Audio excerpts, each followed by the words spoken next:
창원 지역 시내버스 업체들의 채용 비리 문제, 요 며칠 집중 전해드렸습니다. 버스기사 지원자들이 채용을 대가로 노동조합 관계자 등에게 금품을 전달했다는 게 핵심입니다. 왜 이런 일들이 벌어지고 있는지 이 사안 취재한 이대환 기자와 자세히 들여다보겠습니다. 우선 궁금한 게 버스기사 채용 과정에 어떻길래 이런 일이 일어난 겁니까? 네, 창원 지역 시내버스 업계 기사 채용은 대부분 소개를 통해 아름아름 진행됩니다. 사실상 공개 채용이 없다고 볼 수 있는데요. 네. 그렇다 보니 노동조합 관계자나 기존의 버스기사 등을 통해 뒷돈을 건네고 입사할 수 있었다는 게 버스기사들의 공통된 진술입니다. 네, 또 돈을 받고 경력도 위조해줬다 이런 제보도 있었죠? 네, 시내버스 기사들은 현행법상 승객들의 안전을 위해 1년 이상 대형차 운전 경력이 있어야 하지만 제보자 가운데 일부는 노조 관계자에게 돈을 주고 위조된 경력 증명서를 통해 입사했다고 털어놓기도 했습니다. 그렇군요. 그런데 제일 의아한 부분이 왜 채용을 대가로 사측에 돈을 건넨 게 아니라 노조에게 준 걸까요?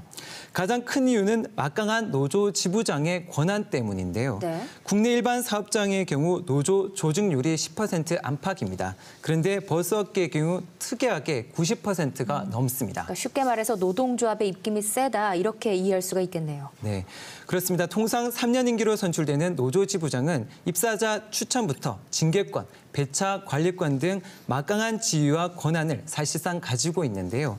그렇다 보니 버스기사들이 노조 관계자에게 채용을 대가로 금품을 건네거나 입사 이후에도 문제 제기하기가 어려웠던 것으로 보여집니다. 노조 관계자의 말을 들어보겠습니다.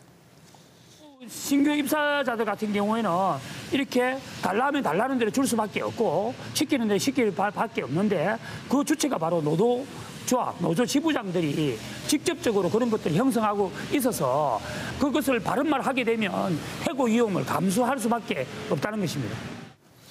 앞서 보도한 창원 지역 A업체의 경우 해당 노조 지부장이 20년 이상 연임하면서 막강한 힘을 행사한 것으로 알려지고 있습니다. 네. 그런데 이런 관행이 계속되온 지는 꽤 됐는데 왜 이제 이런 제보가 나오는 겁니까? 일단 돈을 건넨 버스기사들도 관행이라고는 하지만 뇌물을 제공한 사람이기 때문에 선뜻 나서기가 어려웠다고 취재진에 털어놨는데요. 그러다 지난주 관련 보도가 나가자 용기를 낸 버스기사들의 추가 제보가 잇따르고 있습니다. 네, 지금까지 들어온 추가 제보가 30건이 넘는다고요. 네, 창원 최대 규모의 버스 회사 말고도 업계 2위, 3위로 알려진 업체들의 기사들도 포함됐는데요. 이들 중에는 입사 이후에도 노조 관계자에게 술자리를 접대하거나 선물을 제공했다는 증언까지 하고 있습니다. 네, 지금 이 사안에 대해서 경찰이 수사를 하고 있죠?